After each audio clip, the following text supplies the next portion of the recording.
Relationship advice. Timestamps in the pinned comment, if you already read the original story and just want to read the update. Update: ex-wife left for her affair partner and returned after 10 years, asking to take her back in my life. Original story: me, 34 male, my ex-wife, 35 female, let's call her X, my neighbor, affair partner, my neighbor's wife, 37 female, call her Maggie. Me and my wife married in 2009. We had our baby in 2010. In November 2010, while she was asleep, a message popped on her phone and was a flirty message. I checked on her phone, and it was from our neighbor. I went through every single message, which included texting, sharing nudes, and even had planned meetups at hotels. This was going on from the first week into our marriage. I felt like my world crumbled in front of me. I took screenshots of every message and saved on my phone. Next day, I contacted Maggie and let her know about the affair. They were married for 4 years and had their first baby, almost the exact same time as we had ours. I confronted my wife, and told her that I am going to give her divorce. She started crying and everything else, but I did not consider it. I also did paternity test on our child, son, because the affair timeline was same as conception date. After 2 days, when I come home from work, our baby was crying in our bed and the ex was nowhere to be seen. Then I found a letter of her, telling that she did not love me, and she had left with affair partner, and to not contact them. I knew this was coming, but I didn't believe that a mother can leave her child, was about 6 months old, alone, and can run off with her lover. I then went to Maggie's house. She had received a similar letter from her husband. I felt sorry for her, as she was going from postpartum depression, had her baby just a few months ago, and was left alone. Also, paternity test result came back, and he was my son. I tried to contact X's family, but they also didn't know where she was, and were shocked by her behavior. Her father even said that if she ever came back, she would not be allowed to enter their house. They basically disowned her. Maggie was very supportive. She began coming to my home to watch the kids, and even breastfed both of them, hers and mine. As time passed, we were like family. My son called her mom, and had known only her as mom. We also decided to go on dates. We got engaged a year later, and married in 2013. We had our first child in 2015. We often discussed things about our exes, and how we were often disrespected by them. We were a happy family. In 2018, when my son accidentally saw a picture of my ex, picture after birth, so it included X, me, and him, so we decided to tell him that her birth mother X had died in car accident years ago, and Maggie took care of him since he was 6 months old. Fast forward 2 days ago, I received an anonymous email. I opened it and it read, "I want to see my son, and want my family back. We are not divorced yet." I knew it was X. I showed this to Maggie. Maggie started freaking out, and asked me if I would take her back. I calmed her down, and told her that she was an ugly past and I would never leave you. I would never take her back. Now I am confused what to do. I will definitely not take her back, but should I let her meet my son or not? Should I take my son's opportunity to have connection with her birth mother? Now for the top advice before the update. Absolutely not. She was toxic 10 years ago and obviously hasn't changed. She will end up hurting all of you so much more than she already had. No. Coming from a child abandoned by their mother, who only showed up every 3 years because stepbrother's dad tried to convince her she needed to be part of my life. I've been in a family dynamic similar to this. In my experience, it would do more harm to your son than good. When he is 18, you can tell him the whole story and let him decide. As an adult, your ex made the decision to leave. If you truly did get a divorce, I would fight with everything I have to maintain custody. She left. You stayed. She's holding on to the past. You're building a new future. She is not going to be a part of your future story. When the time is right, you can give the choice to your son. I would not wait too long to tell the son, because I think the ex would maybe try to contact him and manipulate the truth, to make OP look like the bad guy. 1. Telling the kids that your ex died, is wrong. You should never have done that. Your son, and likely your other kids, will need therapy, or at the very least, you should consult a psychologist to get advice regarding how to tell them the truth. The more you lie, the likelier he will eventually go live with her and believe whatever excuse she gives him. 2. Assuming you have an actual judgment that gives you full custody, you can ignore her communication entirely, or get a lawyer to send her a letter saying, visitation is not in the child's best interest. You can then either wait for her to file in court asking for visitation, or you can proactively attempt to have her parental rights terminated, perhaps also having his actual mother adopt him. Child support doesn't usually have an impact on custody, but a reminder that she has not paid child support for 10 years and that there are still many years left, where it should be due, can help as well. However, only through formal lawyer letter, not by responding directly. 3. You might not be able to prevent visitations from happening. At the very least, ask for a very slow progression with short visits supervised by a social worker or psychologist. 4. Did your wife's ex-husband reappear as well? Expect that he might show up too. 5. Don't panic. Edit. Thank you for such response. I have missed a lot of detail to tell you guys. First is that, I have divorced her before marrying Maggie. I think she doesn't know, as she was nowhere to be located. Second is that, I have written L instead of M by mistake. I had full custody of my son, as X was nowhere in the picture, but now she is back, so I don't know if my full custody will be maintained or not. And now for the update. Thank you for such a response. A lot has happened since the last time. Also, I didn't want to post the update, as many people in comments thought it as fake, but till this day, I am getting messages for the update, so I decided to update you all. So, let's start by saying this, that we didn't require court or lawyer. Some of you claim that she would have no parental rights over my son, as she had abandoned us years ago. To confirm the claim, I contacted my friend, who is a lawyer, and confirmed that she could face heavy fine, termination of parental rights and jail. I told him about the time period of abandonment, and asked what were the chances of winning in my case. He told me that if a parent fails to contact physically with the child for over a year, 99% he or she is given termination of parental rights. I had a sigh of relief after listening those words. I also joined therapy with my son, so that I can tell him the truth about his biological mother. As I wanted to find out why she contacted me after 10 years, I messaged her father, who is still a best friend of mine and gives me some good advice, whether X contacted his family or not. Turns out, that she had contacted her sister for money time to time for 10 years, but now her sister is not willing to help her as she was asking a bit more money. I asked him about her conditions, and whether introducing her to my son would be a good idea or not. He answered by saying, she just has a minimum wage job, and lives in a small apartment with 3 roommates. By listening him saying this, I felt bad for her, but she earned it. He said that she would be a bad influence on our son, so it's better not to introduce him to X. Next, I called her sister and asked her what were their conversations like in past 10 years? She told me everything. How X contacted her only for money, because after paying rent, she had no money left for groceries and other utilities. X never asked about my son, but only for money. I asked her about relationship between X and the affair partner, to which she replied, he is in prison for sexual assault since 2015. I don't know why, but I felt happy upon hearing this news. I asked her whether X knows about the divorce or not. She said X has no idea about the divorce, and she still thinks that we are legally married. I asked her to tell X about everything, divorce, child custody, my new family, and that she has no right over my son. I told everything to Maggie, and she was a bit surprised by X's behavior. She never thought that a mother can be so careless towards her own child. She was also shocked to hear the news about the affair partner. It's been 30 days, and X has not contacted us. Family counseling is going great and we have decided to legally adopt one another's kids.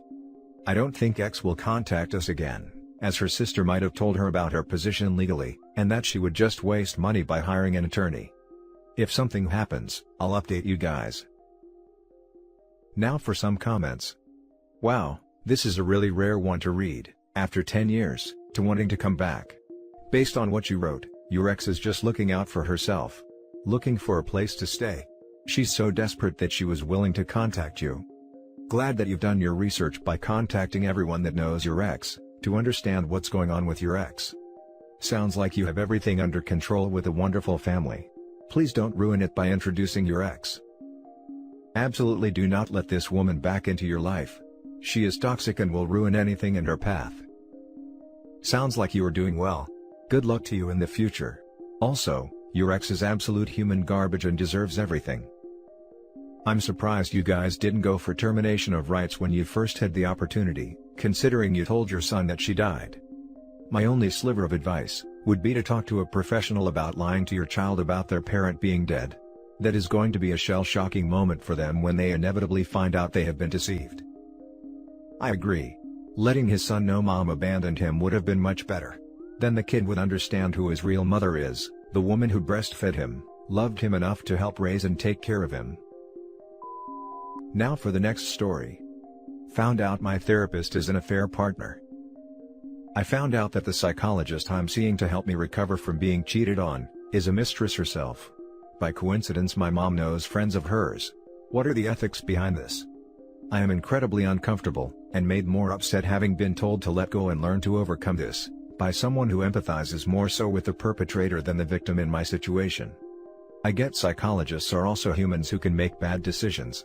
However, psychologists also deal primarily with vulnerable people, and hold a lot of power that way. I do believe they are to be responsible and know their own limits. I was already angry before, and now I'm even angrier. Understandably, some of it may be irrational now. I am sickened that she could seriously look me in the eyes, and tell me to forgive my ex and sympathize with whatever disorder in his life drove him to hurt me, instead of referring me to a more suitable psychologist in her place. Frankly, I want her fired, but that's probably impossible. Now for the top advice. If her advice is biased and unprofessional, ditch her. Interestingly, my divorce lawyer is a cheater. At first, that really disturbed me, but it actually makes him a better lawyer. He gave me good insights into the mind of a cheater, and even helped me get past feelings of vengeance and anger. For what it's worth, he got hit by the karma bus with his second wife, and is suffering all the consequences, such as being unable to be a real father to his son with his first wife, whom he cheated on. Seeing a cheater so deeply unhappy, gives me some hope. I get your point in how it could be good. But lawyers are different from psychologists, in that the latter is meant to help your health and well-being. If I was any worse off, this would send me completely spiraling, instead of just being extra angry and hurt. As a therapist myself, we have to be totally unbiased when it comes to treating people. However, we are still human. Ethically, she isn't really doing anything wrong if she claims she is staying impartial, but still seems strange to me. She has the choice to refer to other providers if she feels she can't stay neutral, so hopefully she is able to do that. But I can't imagine how your own experiences/bias wouldn't trickle into treatment. I don't think you'd get anything out of reporting her, but I'd probably seek help elsewhere for my own peace of mind. That being said, we all have our own baggage as providers, and any new provider you find could also have their own experiences with infidelity that you wouldn't have a clue about. Update. I will not try to get her fired, due to the creepy things I'll have to do to get proof. I still do not agree in allowing someone who's an active perpetrator of a bad thing, be in charge of telling victims of that bad thing what to do and how to be. I agree in allowing them, only if they had stopped and is actively trying to overcome and be better. But even then, I also do think there is some weird power imbalance in having an ex-cheater tell a victim what to do. I think an ex-victim to a new victim would be more suited. Ultimately, it is apparent that what I believe doesn't matter. I still don't understand how at most jobs, people have been fired over proved racist behaviors and such, but in a profession that is meant to help people be better, those authorized to do so aren't held to tighter standards. I am not saying a cheating therapist can't then be fit for a patient dealing with substance abuse or other issues.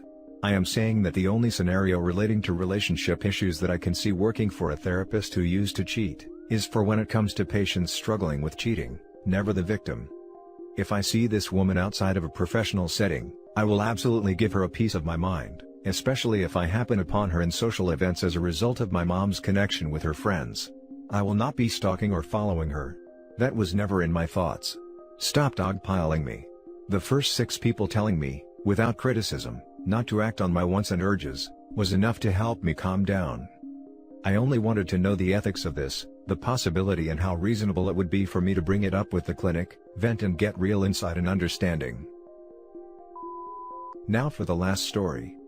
My 29 male, now ex-wife, 28, texted me today to apologize for cheating and asked to speak again. I blocked her, but since I've stopped dating and basically gave up romantic relationships, her text reminded me that I am lonely. Back here again to seek some advice. If you want some background on the relationship, the only other post on this account was on here basically spilling my guts about it. My issue now is that a few years after separation she's just messaged me saying she's disgusted with what she did, got therapy, and wants to talk to me again. I am aware that she lost her job when the virus hit, and that she is likely very lonely since lockdown, so her reasons for reaching out to me now feel obvious and frankly selfish. It threw me for a loop when I got her message, and the crazy rush of swirling emotions it caused me, led me to block her. While I don't see myself ever forgiving her, the message reminded me that I haven't been with anyone physically since her. I went on a few dates after the divorce, but it felt off, and when one of the women I was seeing asked if we could be exclusive, only to leave her phone with a Tinder convo open with another guy stating the complete opposite on the first night, I was over. I pretty much checked out of romantic relationships. I want to take a moment to say that I am not misogynistic and have met many fantastic, loyal, caring women in my life. Men, women, gay, and straight, can all cheat, and I am in no way advocating that other people give up romantic relationships. My issue personally, is that while her message made me realize I'm lonely, I personally don't want to do it again. The ridiculous amount of time and effort involved in being a good, loyal, caring, and supportive partner I've put into relationships, only for it to be figuratively spit on, as well as being with people who say all the right things, only to ultimately do the opposite has, I think, made me understandably jaded. I'm struggling with this for a bunch of reasons though. Unfortunately, I do have a libido, and am attracted to hot women. I have had success with approaching them and could go for more, but there are two problems. Meaningless intercourse with randoms doesn't really do it for me. While I am very sexual and adventurous, I like to be so with a singular person who cares about me as I do about them. Second, each time I've dealt with infidelity, it's been with attractive partners. I've been avoiding a woman I went on a few dates with, because while we hit it off, and she seems like she's fallen for me, I am not as physically attracted to her as I have been with others. When she came onto me hard, I had to distance myself because I don't want to hurt her by hitting and quitting. I feel bad about it, but I keep considering it because it feels like maybe she wouldn't cheat on me. But it'd be wrong to string her along, when I don't have the same feelings for her.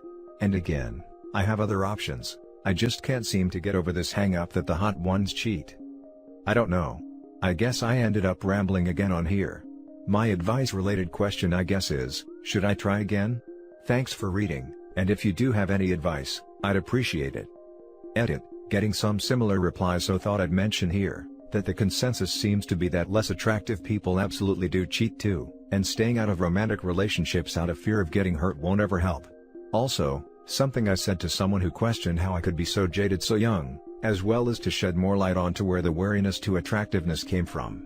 I think it's because the marriage was so long and seemed like it was going to go the distance for so long, that when it suddenly ended with such an intense betrayal, I lost a lot of hope for future relationships.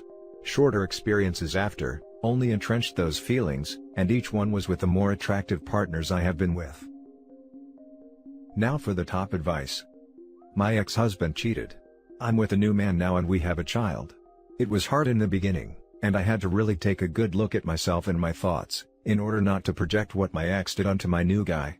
But in the end, I want a romantic connection to someone. I want closeness, and love, and intimacy. If I want that, I can't just shut down and think that what has happened to me is bound to happen again. I have to take a leap of faith and trust that things will turn out good. Also, looks doesn't tell whether someone will cheat or not. That's quite toxic thinking. My ex was way uglier than me, but he cheated anyway. Yeah, I think you're right. The closeness from a romantic relationship is what I'm missing. Friends and family have been great, but it seems like I do have to take a leap if I want that. Equating looks to cheating was toxic. I'm going to try therapy to get over it. People of all attractiveness levels will cheat. While attractive people have more options and get hit on more, don't force yourself to date someone you aren't genuinely attracted to. It's not fair to her, and perhaps you'll be the one to cheat in the future instead. Keep looking. This is a good point overall. It seems to me attractiveness is only half the battle. I know drop-dead gorgeous hot women who are lonely, and women who are average at best be so freaking happy. I've known ugly and pretty people who treated their partners like crap. There's someone for everyone. Just keep trying to find someone in your ideal level of beauty, attractiveness, interest, and mental/emotional connection. Damn. Good for you for ignoring her and blocking. That takes some resolve. Your desire for partnership isn't likely to go away. I don't have crap for advice. This is a doozy. But good for you. It sounds like you worked hard to develop yourself and your career.